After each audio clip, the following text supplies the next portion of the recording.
Welcome to Daniel Marvel's HD.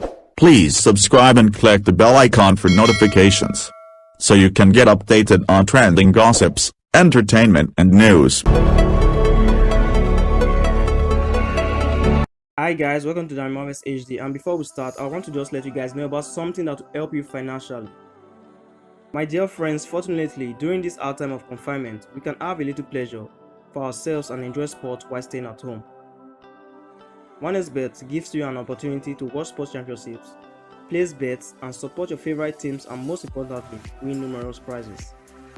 OneXBet is one of the most recognized leaders in the betting industry, successfully operating in many countries around the world. They have a lot of priorities in the market. Here are some of the reasons why you should choose OneXBet. They have a wide range of markets, which is 90 plus sports, as well as bets on show business, politics, economics, and other sports.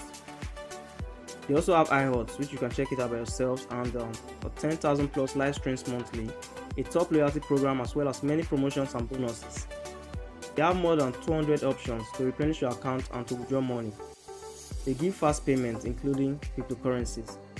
But we know that the CBN has banned cryptocurrency in Nigeria, but if you're not in Nigeria, you can get your payment by cryptocurrency. And they also give 24/7 top support service. It's also a user-friendly mobile application.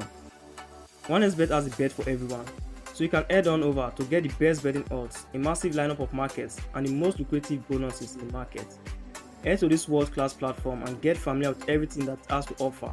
Whether it be sports, science, or celebrity you're interested in, there's something for everyone. You can use the link attached to the comment section and start winning using my personal promo code right now. Thank you very much.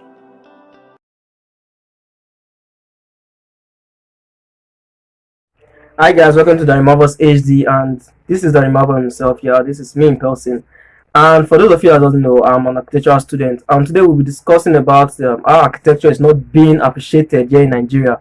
And here with me, I have one of the best architectural students in my school. And please, can you introduce yourself to us? Yeah, good day everyone. My name is Omori Inosa, and I'm here to be a part of today's vlog and just coming to like show support and interact with you guys today and tell you my own perception of how things are currently. Okay, good. Thank you very much. I want to ask you this question. Yeah. How do you think Nigeria appreciates architecture? Because I think sometime last 2 years, one of our lecturers said that that the federal government only employ few architecture for the last since Nigeria had their independence, right? They've not been employing architects like government's own architect. We have few architects working for the government because most of them are private. Most of the architects now, they are working private on their own, not really employed by the government. And if you travel, there's not many architecture appealing, as in architecture is not really appreciated in Nigeria. You see that maybe you go to a client's place right now, say I want to design, he says you want to design this, and you tell him, okay, look at the amount it will cost, and we'll be like, no, I can't pay for that, that is too much. Okay, better do it like this, or you do what my friend did. At the end of the day, everything are just looking the same, nothing is being changed. Identical. If everything's identical, nobody's going. I said you go to these rich places in Lagos, Abuja, and all these big cities. That's why you see that architecture is a little bit appreciated. So I want you to just give us your experience on you. I know you do contract work. The challenges you faced when dealing with clients when you are doing your contract work. In terms of how they appreciate architecture. Yes, in terms of how they Okay, so basically, we as humans, we are involved in different types of dynamics, different types of scenarios, different types of situations. And as a professional in training, you are expected to learn how to communicate with your clients. You are expected to learn how to receive their briefs, their preferences, and everything that they want and do not want.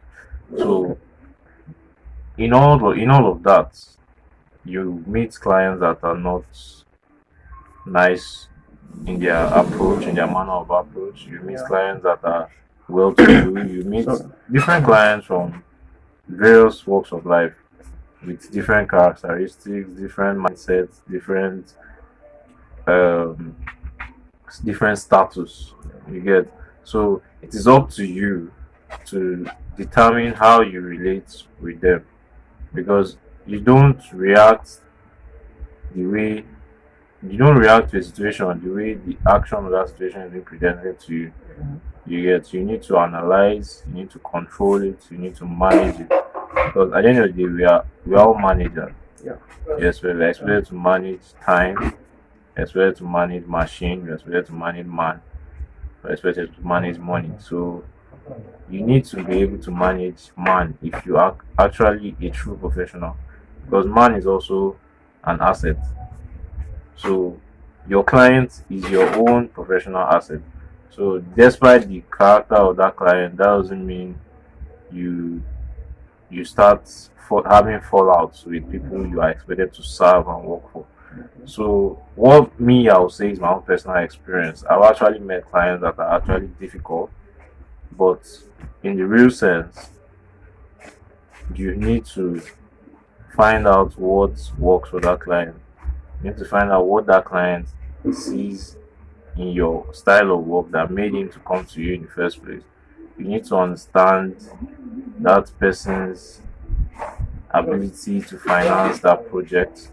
You need to understand how well the person, like how far the person wants to go with the project at that point in time, so that you can know how to schedule your program of works, so it doesn't become a problem when you are demanding for money to facilitate a project at hand. So I believe, I for one, I believe it all boils down to your management skill. All right. Because most of them think architecture is just drawing of lines and putting beautiful 3D out there because we think you are using a laptop, but that's actually not the case. Because we went to school, we are still in school, and we've had the opportunity to learn from one of the best lecturers that Nigeria has to offer, and they've taught us some basic things about design that makes us know that you need to go into a series of processes before you arrive at what the brief demands. You need to have the ability to do critical thinking, you need to have the ability to do critical analysis, and you need to have the ability to do take critical and very serious decisions in terms of space, in terms of land use, in terms of land quality, like the soil quality, in terms of the area. Is it a noisy area? Is it suitable for residential development? Like, there are different considerations that are being put in place before you go about any design. So there are sometimes you have to compromise. You have to compromise. You have to put the client's needs first. But at the same time, as a professional, you're expected to advise the client, okay, if this is what you want, this is how we can achieve it without putting the clients in danger or in an uncomfortable situation. Because truly, the basic thing about building construction design is that you are being put in a position whereby your design is expected to cater for the welfare of every occupant, whether it's a commercial building, whether it's a residential building, whether it's an industrial building, whatever is going to be utilizing that space at that point in time or over time or in the long run is expected to cater for the welfare of those people and is expected to serve them for the use that design was intended. Okay. You get? Yeah. So that's why I feel it's very necessary that we find a way to accommodate all the excesses of clients, despite the fact that they don't really understand What you're what trying to bring yes, out the because idea. it's it's really not our fault. It's the orientation that the masses have been given by the government, because all they know is engineer, engineer. Even when you're on site, they call you engineer. Yes. The word architect is really It's strange, misplaced. yes. You understand? It's misplaced in the society in its entirety. You don't, people don't really know, like the word is not out there. The name is not actually pronounced. We are, and this architect as a professional is actually the head of the design team. Is actually the head of the building team. So without the design of the architect, no one else can work. You get. Yes, bro. So, and you have situations whereby you go to some areas, you see people who have computer shops, and they're also doing design. So people don't really value the job for Exactly. itself. You get, because they feel anybody can do it. Yeah, just like So if you some. don't, yeah, so if you don't manage your clients and explain to them, convince them, make them understand where you're coming from, that okay, this is what it's all about, this is what it entails, so this is what you're actually paying for, this is services that I'm offering to you. You get, make them understand why you are different from those quacks they see out there. You get, so that's where your ability to actually convince them and manage them into your own ideologies, your own principle as a professional, is what makes you different from every other person. I think I know what you're trying to say here because, uh, sorry, it's not all every client that are that, I'll say it, that ready to learn from you. Because some, when you tell them, okay, look at what is going to happen in this design. Look at what is going to. I'm going to draw this. I'm going to draw this. But this is my own payment from it. It'll be like just to draw. It'll be like Yeah. no be just to draw. What if it is I beg leave am, I'll call my relation there. Then now I'll come. You just carry one small bottle thing. And the enter inside and say, hey, our boy, cut here, put palo there. Come, carry tape, cut here, put dining. You get? I don't know if you get what I'm trying to say. Yes. So not every client, like you said now, is going to be like, okay, this is what you said, except the person is how will I put it? Is even illiterates. They still behave like some illiterates. You get? Sorry to say that. They won't like to know the function and why you said it should be like this and why the budget is like this. But after they build that rubbish, once start facing issue, not like, hey, look at what the architect said. Meanwhile, it's not an architect that designed the plan. He's the person they call engineer. Engineer, design, exactly. That's the that's what many clients yeah, endorse. Yes. They don't appreciate architecture in any way at all. Okay, that's for that. So as an architectural student, can you tell me the challenges you face in school? Okay, so as a student and as an architect in training, you're expected to inculcate a lot of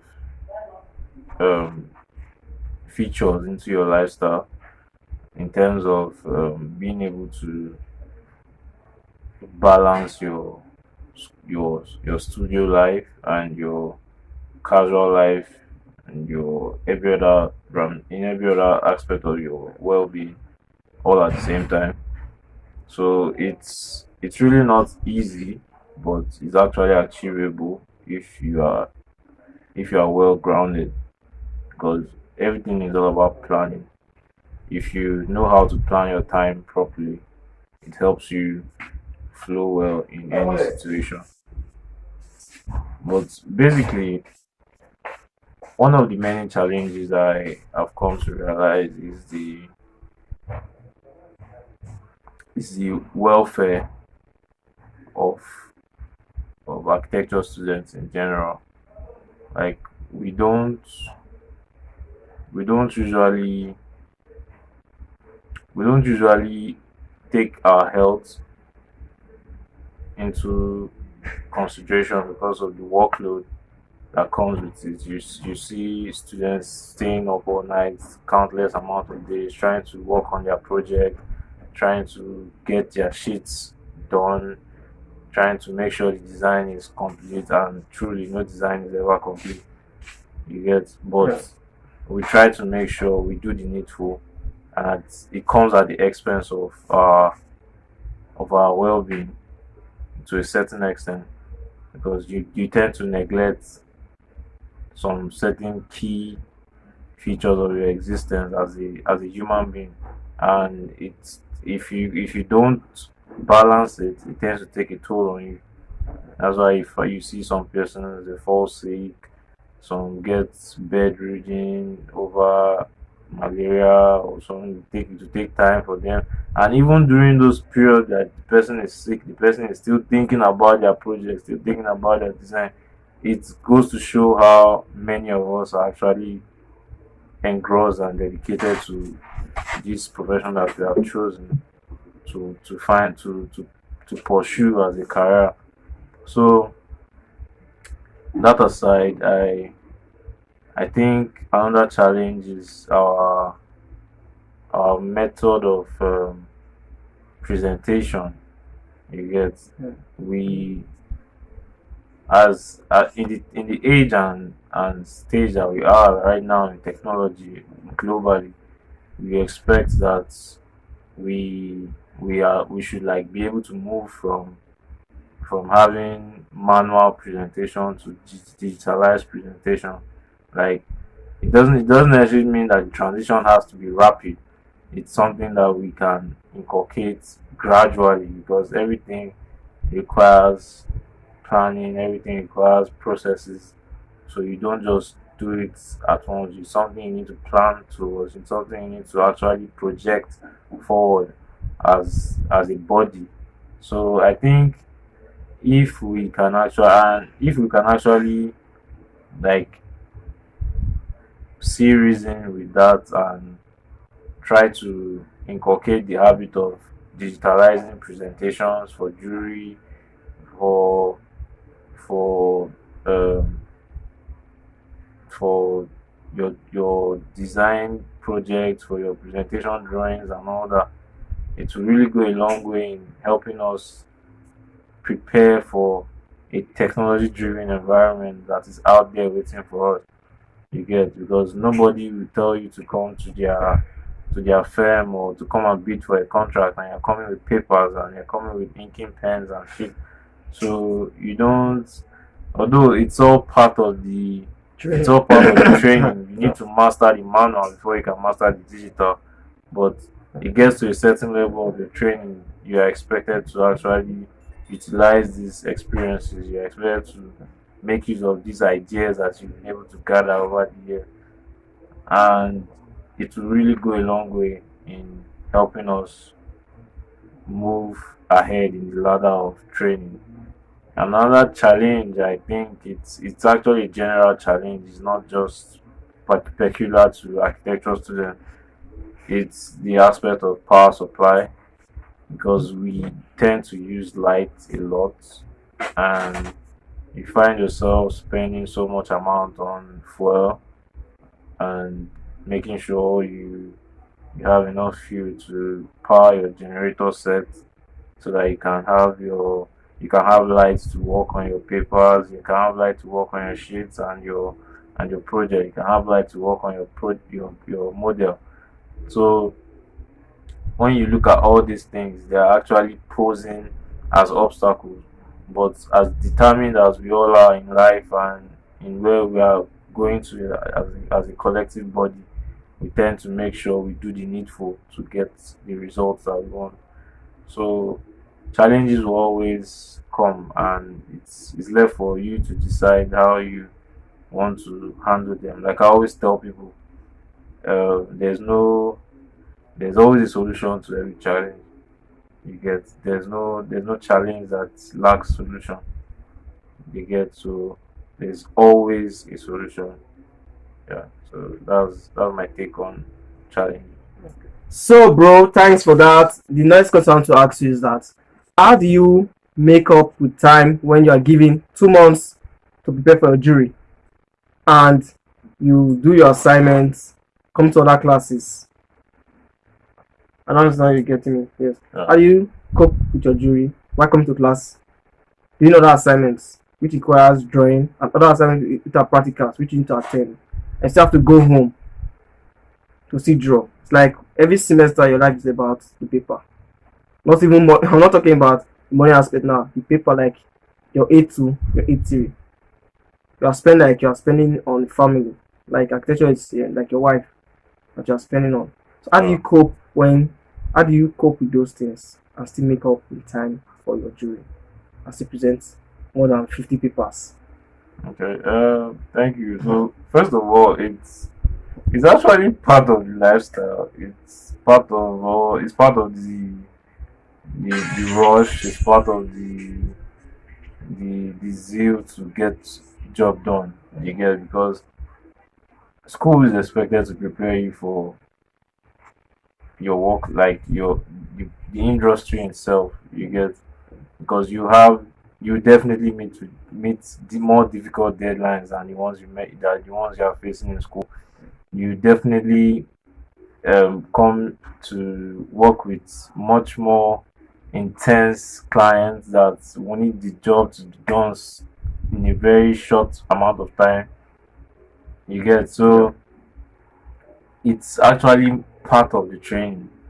You get, it's actually part of the training, because when you are having a space of 2 months to prepare yourself for a jury, and you are being given a brief, and the brief is being stated out, like the requirements for that brief is being stated out, what you need to produce, how many sheets, how many what are the necessary drawings that are expected to be a part of your project that you are putting out. You don't just approach it in a very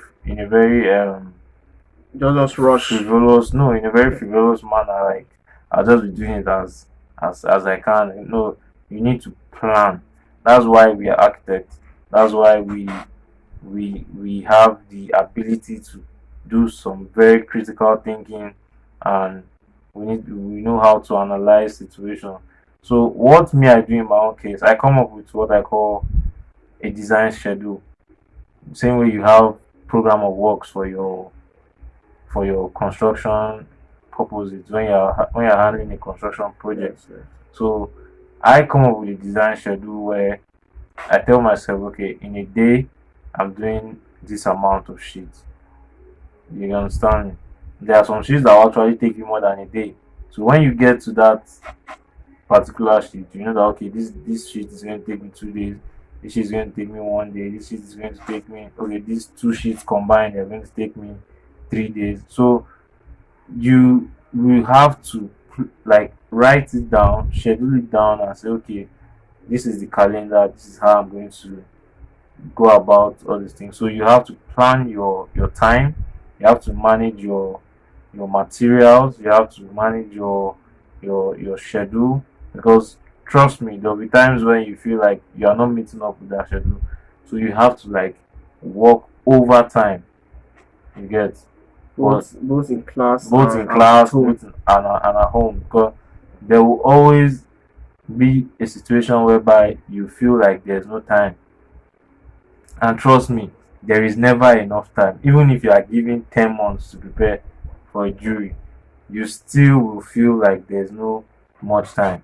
But when you have a well set out course that you are following, a well set out calendar that you are following to get your design in check, you know that okay, I have a target.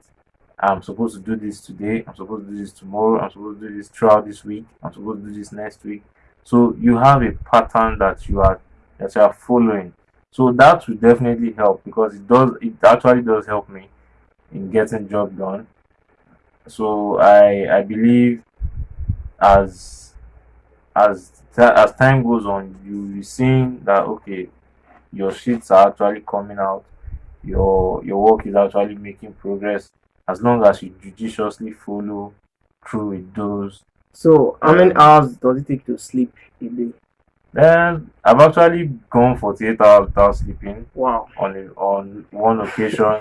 Yeah, And so I said it's me, all the best. trust me, it's not easy Yeah. because my entire system, you need to understand your body Yes. when it comes to sleep. Are you able to You can't cook?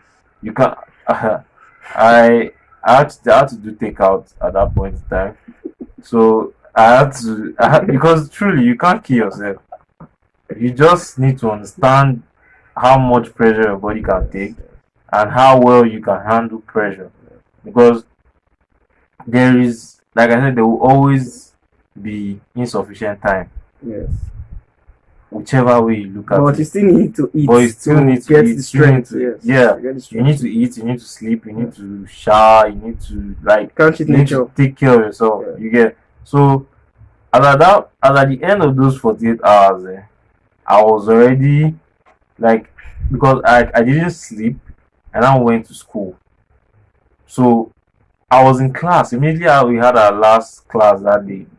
I I began to realize that my body it was as if my blood was vibrating from the inside. Like I could actually feel my body telling me, dude, you need to go and have your bath and sleep. The way and manner I go home, I don't know. But I go home, I rested, and I woke up around, let's say in the evening, around 10, 11, and I went back to continue doing what. So it's no, it's it's not something you applaud me for, because like I said, there are times when you realize you are behind schedule and you need to work overtime. And there are other courses, because your architectural design course is just one of many, although it carries a lot of units. But there are other courses you need to cater for as well. You can't, because if you can't focus neglect on one. if you focus on architectural design and you neglect the rest, it will tell very badly for you in the end, because you need to be able to balance everything. You need to be able to incorporate them in a way that fits with your schedule. You need to be able to find a way to make sure no particular course is being neglected or sidelined because you are focusing on, because situations like that will definitely occur. It will definitely come about, and you need to make sure it doesn't put you in an uncomfortable situation where other courses are suffering because you are trying to focus on one particular course. You understand? So aside that, the the need for the need for finance is also there. The financial pressure is also there, because you are buying materials, you're buying paper, you're buying markers, you're buying pens, but all these things are what will enable you to work with your manual drafting. So I think at the end of the day, after your jury, that's after your defense, you normally get back pay. Because of the long city, right? Yeah, of course. And I want to ask a question. During when you do your drawing, because some people, not everybody complain about back pain. So I want to know, during those times, how do you manage? Because I've hardly heard of you complaining about back pain. So do you go to the chemist for? No. What I do is actually a very vital question, because people don't really understand what the pressure of design actually does to you. I, for one, I am very conscious of my physical health. I try to work out most of the time, as much as I can. You get, in the mornings, mostly before I get into the shower. So I take it upon myself to be physically conscious of my environment, physically conscious of my body. So I do exercises, cardiovascular exercises, and when I'm working, I try to sit upright. Right. You get, I try to sit upright, because there are times when you slouch. Yes. There are times when you forget that you are slouching. So I have this reminder in my head, like, check your back. You understand? So if you notice, when as you're sitting now, I've been adjusting, Yeah. because my my back, my vertebral column needs to be arranged. You get, because it is very essential to my well-being. So I try to make sure it doesn't. I don't neglect it. I don't put myself in an uncomfortable situation, because schooling will go. Schooling will come and go. But you have a lot of years ahead of you to. You need to be healthy enough to take on other life challenges that are going to come along the way. So yes, it's a subject that is worthy of discourse, and I think a lot of architectural students need to actually understand that they need to be conscious of their health wise. They need to be active, they need to do exercises, find a way to make sure no part of their body is actually suffering because of their schoolwork. You get me? So I implore every creative out there that is always in front of the decks at your workstation.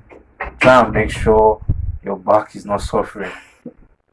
There are times when you need to do some yoga, you need to do some workout, you need to do some exercises, you need to do some jumping jacks. You need, like, just make sure no bone is stiff. Like, try and make sure your body is flexible enough to withstand whatever pressure you're putting it through. So yeah, that's just what I do to make sure I don't, because I've seen people complain about back pain. I've seen people complain about nerve compression.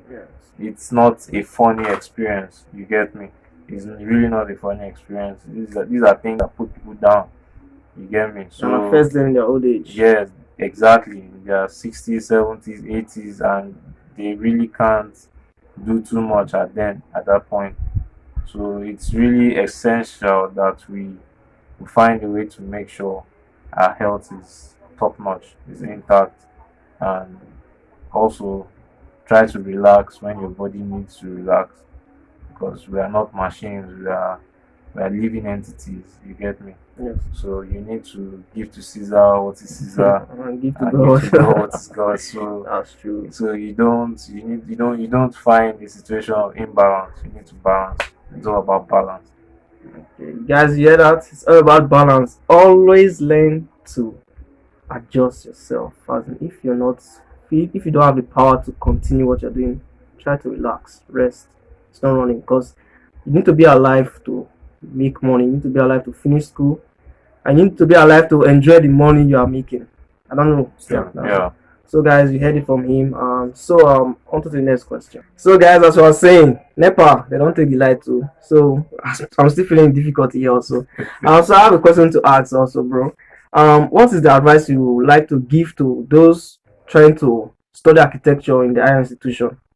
Like the ones in secondary school now that are preparing to write their jam and their wife, you get, that are saying, okay, I want to be an architect in the future. Yeah. You get. So what's your advice for them to, like, the preparation? What's the advice you have to give them as in that's the main aim of being an architect, architectural student? Yes, when you're going to architecture, things to expect. What it entails. Exactly what it entails. Okay, so basically it's actually a broad question, but I'll just narrow it down to passion. All right. You see, architecture, it's very, very demanding, and it's not how you perceive it to be from a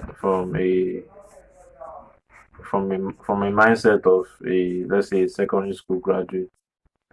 You understand? All right. Although nowadays you have schools where they teach you how to do technical drawing, they teach you how to they have what we call technical major, where you choose whether you want to do building construction, mechanical, um, you want to do mechanical or you want to do electrical.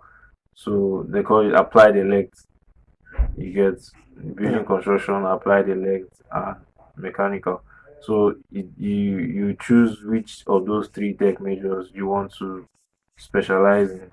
You get, depending on your own So definitely, if you want to be an architect, you have to choose building construction because they teach you like the concepts of the plan.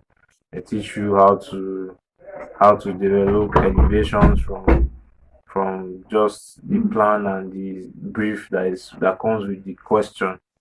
So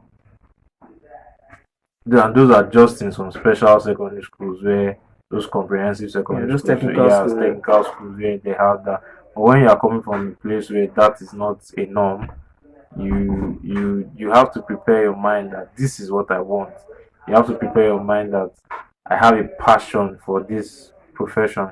I have I have what it takes to cope under pressure. I have because you will definitely be tested.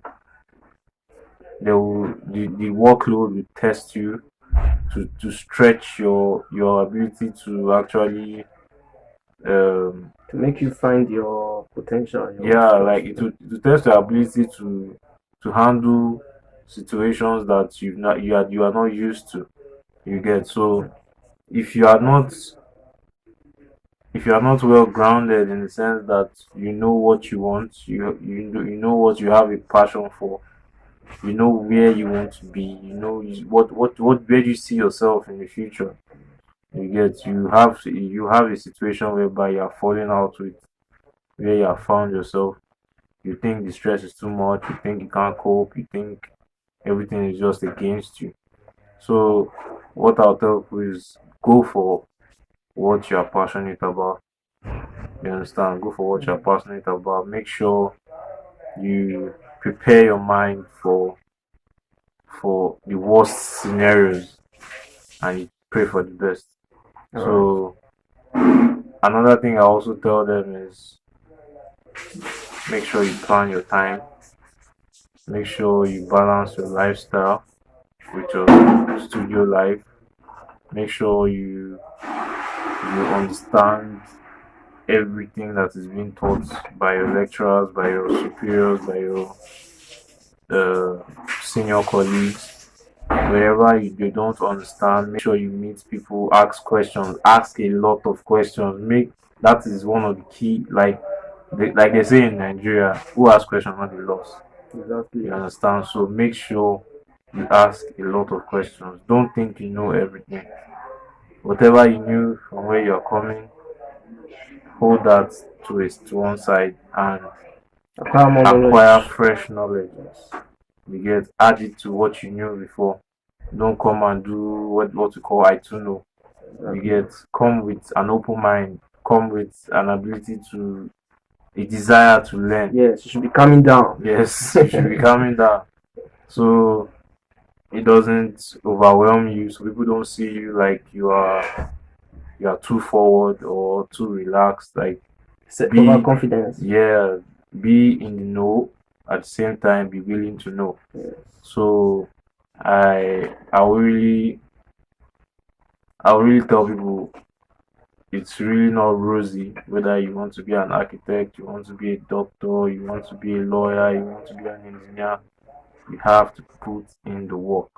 You have to do the work. You have to find a way to make sure you are doing the needful. You have to find a way to make sure you are not found wanting in any way. You have to secure your own. You have to carve out your own niche. You understand? People need to know you for what you are good at. Because trust me, in the studio you have people that are good at calligraphy. You have people that are good at design. You have people that are good at concept. You have people that are good at perspective. You have people that are good at research. You are good at modeling. So you, as an architectural student, you need to find out where your power lies. That doesn't mean you won't be good in all those areas, but where do you have more prowess? Where do you have more? Where you stand out? More expertise. You understand? What makes you special? So you have to find out. So people sometimes people graduate before they start looking for what they are good at in architecture, because architecture is broad. You have your town planning, you have your interior decor, you have your construction architect, you have your sustainable architect, you have different types of architecture. You understand? So you need to know you are willing to specialize in. The same way, doctor, you have your surgeons, you have your neurosurgeons, you have your pediatricians, you have your gynecologists. So you need to specialize. You have to put that at the back of your mind that I'm going to be good at so aspect of architecture. But at the same time, you need to understand the basics. You need to be willing to learn architecture in general. You I think they understand? said architects also design cars and airplanes. Yes. It's what we also call even ships too. You also what we call naval architects, automobile architects, aeronautical engineers, which also But I serve. think it's hardly, as it's not really taught here in Nigeria. Aeronautics is a very broad area of study. It's not just even naval architecture is also a broad area of study. It's not just it's not just something you find in every developing country. Alright. It's something you need to do your research on personally before you start looking for where you can be taught. Although technology has given us the ability to learn things even without being in the four walls of a classroom or in the four walls of a tertiary institution, you can actually learn things on YouTube. You can learn different um, professions even without being certified. You can actually develop yourself to understand how things work Okay. outside your field. So it will help you gain more knowledge. But if you truly want to diversify into that, you need to find where you can gain proper qualification and certification in that field before you decide to go and practice. Because you wouldn't want to be doing jobs when you are not licensed to do. Because that also brings about issues, not just for you, but for your clients as well. All right. Thank you for that. I want to give you a little of my experience because Yeah. if I'm traveling, you see, there's this road, you see cracks there on the quota, Yeah. and you see trucks passing as in these Dangote trucks passing, heavy trucks passing, and at the Yeah. end of the day, you start having cracks on the road and pothole. So can you please give me like the idea, like the solution to that Okay. issue? 'Cause I think that's one of the major issue, Challenges. Yeah. yes, in Nigeria as a country. When Because it comes to yes, freeways. when it comes to yes, the road and accidents, I don't know if you are getting what I'm saying. So Yeah, it please, can makes you please roads explain deteriorate. how to reduce that accidents? Okay, so basically, this is more. You're actually delving into civil engineering, but I like as an architect, I expected to know something about everything. Yeah. You don't need to know everything about something, but you should know something about everything that you come across. I believe heavy duty vehicles are not being put into consideration when some roads are being made, especially the ones where you come across potholes, you come across cracks. Although there are also natural causes as well, but still, when a road is being positioned to cater for every and any type of vehicle and it's expected to be a freeway or an expressway, they need to ensure that that road is a heavy duty road in the sense that that road should carry reinforcement, should carry some metal reinforcement that will enforce the durability of that road, to enforce it will have a resistance to tension. You understand? So when you have those heavy duty vehicles plying those roads on a daily basis, there will not be a situation whereby these roads are becoming deteriorated and you have situations whereby it begin to cause different types of accidents and it leads to loss of life. So I think this is something the government needs to look into. It's not just a it's really not a topic for a lighter note.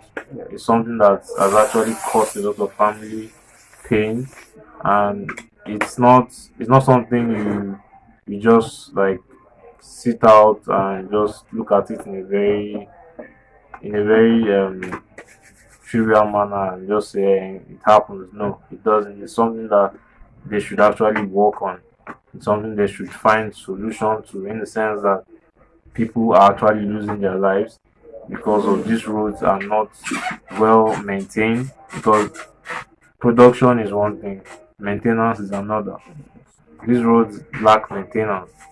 You get me? Because I, for one, I believe these heavy duty vehicles, these trucks, tankers, trailers, they are not even supposed to be plying the same express road that commercial vehicles are plying, where private vehicles are also plying. They need to have a special road for their own services that they are rendering. But I believe that these services that they are rendering can actually be serviced through the railway system. The railway system, in the sense that you have containers where people are, it's just the same way you have when they're shipping stuff from the port. When you have a functional railway system that transports these goods, because tankers contain fuel tankers, and you are expected to take this from one end of the country to another. Sometimes you have situations whereby there's a tanker explosion, and due to the leakage of fuel from it, maybe after an accident, or maybe the tanker got spoiled along the way, and causes a serious sense of it causes a serious case of inflammation, and there's fire everywhere, and people are losing their lives. You understand me? And you don't have easy access to a fire service in that point at that point in time. So these things can be avoided when these goods are being transported on railway system, because there's no interaction with human lives. You understand me? Yes. And you can even make it much more safer when uh, these railways are automated. You can technology has gone to the point where you can program a vehicle to run stop from point A to point B autonomously without any human interaction, just pure programming. So I think all these are solutions we can look into to decrease the tension that we have on our roads, to ensure that our roads are no longer dilapidated, and because we are all suffering the effects altogether. You understand me? So I believe there are some certain things that can be avoided, and we shouldn't be looking for medicine after death, so that when we are moving on the express, we know that okay, yes, we're not coming across any heavy duty vehicles. We are moving. You can only find commercial vehicles and private vehicle owners on the way. So as time goes on, I hope Nigerian government finds a way to ensure that they put into consideration the safety of the masses, and find a way to make sure people stop losing their lives on the expressway, I all in the think name of transportation and bad roads. and speaking of those cars should be that they should have their own lane where they should be passing, like those heavy duty Yeah, trucks. Yes. I still think that should still be applied to all these gas stations, which are being, when you have stores, gas station stores, you get, is the same. It's in the same streets with residential buildings, and you know, God forbid, if the gas should explode, there, there's an accident there, it will affect residential buildings there. I don't know if you're getting me. yeah, And many lives will be lost. I still also think that the government also should still check into that aspect, like moving, like gas stations should have a specific place where they sell their gas, just like filling station should have a specific place, and it should not be close to residential buildings where you have people living there permanently. So I still think the government should also appreciate architecture there by like employing an architect. You get, like series of architects. I think with that there will be more employment in the country if we have many architects who are going to do this. And when they do it, maybe a certain state we have, you look at how many architects are going to design this place, and there will be a plot of land where the architects will come, join together and they create a, a conducive environment where different people who are into gas can stay there and sell their gas. It should be aspect there is aspect of the town and aspect of residential places. I think that should be added also to that to reduce environmental hazard and chaos. So bro, for the last question I want to ask is this: as an architectural student, Yeah. what has architecture been impact in your life when it comes to character development? Okay.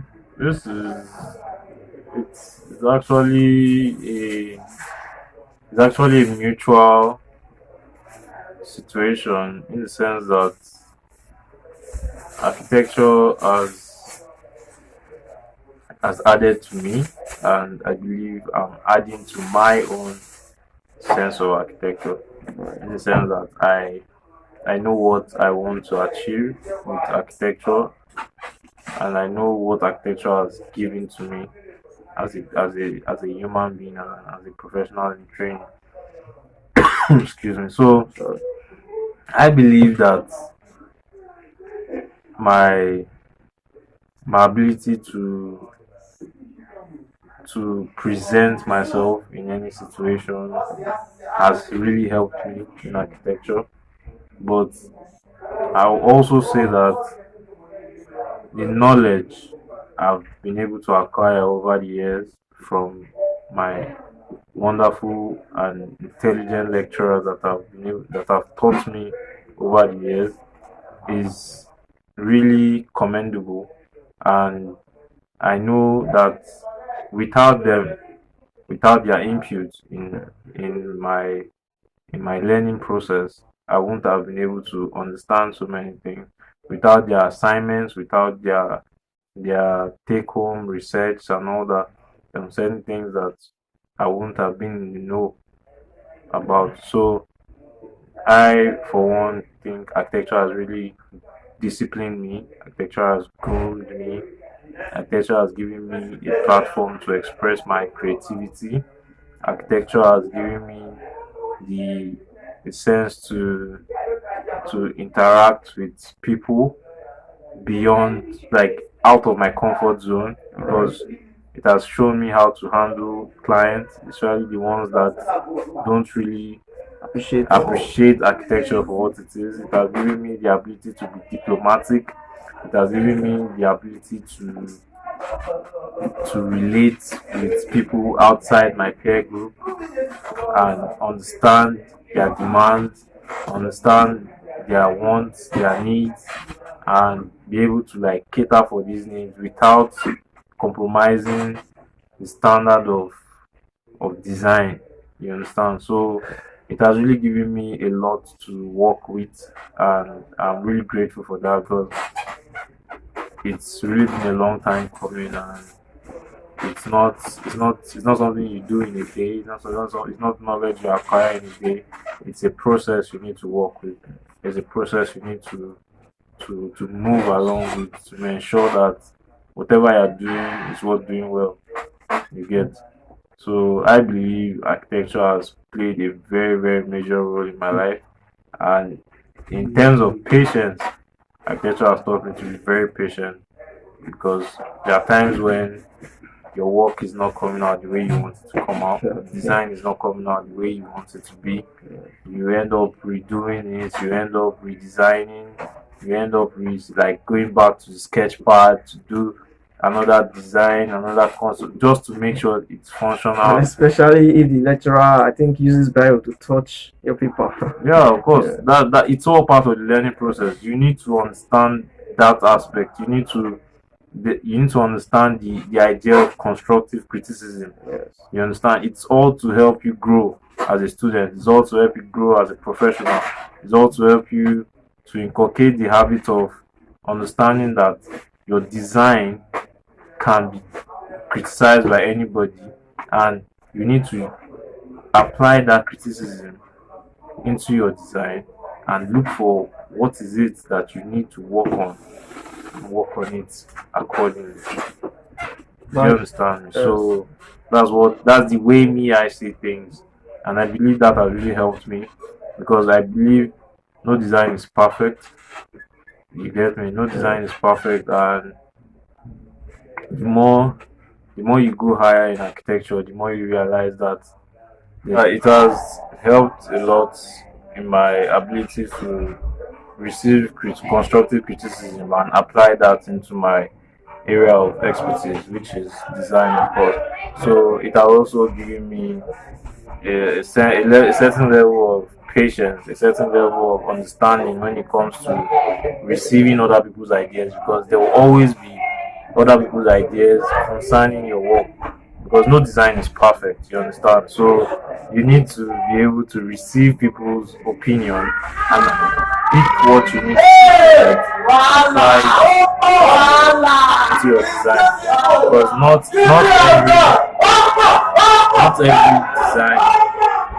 every design is 100% accurate. When other architects look at your work, they tend to look for things that are not totally in sync. So whenever they find that, you might not have seen that prior to when they're looking at it.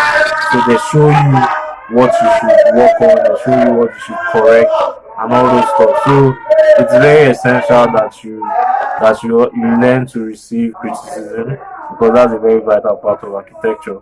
You learn to apply that criticism that you receive in a positive way and make sure your design is functional, is working well, and everything that needs to be in that particular design is well imputed, is well analyzed, and is well observed in that particular work.